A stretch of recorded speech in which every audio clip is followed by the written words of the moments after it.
The Holocaust in Croatia was an indescribable tragedy that cannot be forgotten.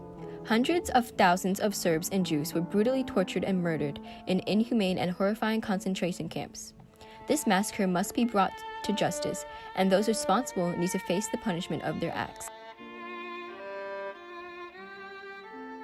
In 1941, Yugoslavia was invaded by Germany and rationed to their allies. Portions combined to create the independent state of Croatia.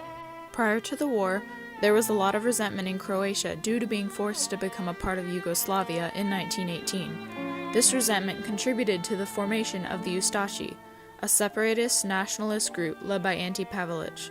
With the support of Mussolini, the Ustashi were put in power in the independent state of Croatia. The Ustashi movement immediately made Jews a target. Within just the first few months of the ruling, Jews were forced to don badges to symbolize their religion. The legislation was passed in order to make life grueling, and most were forced out of their homes and into ghettos. Jews began to be sent to concentration camps. Within just the 1 year since the partition, 2/3 of all of Croatia's Jewish population was living in a concentration camp. Serbs soon became another focus, and hundreds of thousands were sent to concentration camps and kept under atrocious living conditions or executed upon arrival. After 4 years of torture onto the Jews and Serbs of Croatia, the Holocaust finally ended. In the end, 500,000 Serbs were murdered, 30,000 Jews had been killed in concentration camps. After the war, these horrors were attempted to be covered up.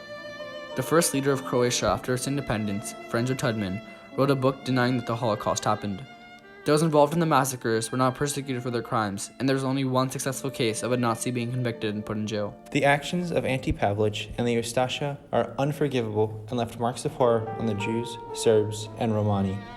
They faced agonizing deaths like boiling in tubs of water and getting their heads cut off with a blunt saw, and they were considered lucky if they were shot or killed with a knife. This travesty should have never occurred, and we send our prayers to the survivors of the Ustaša.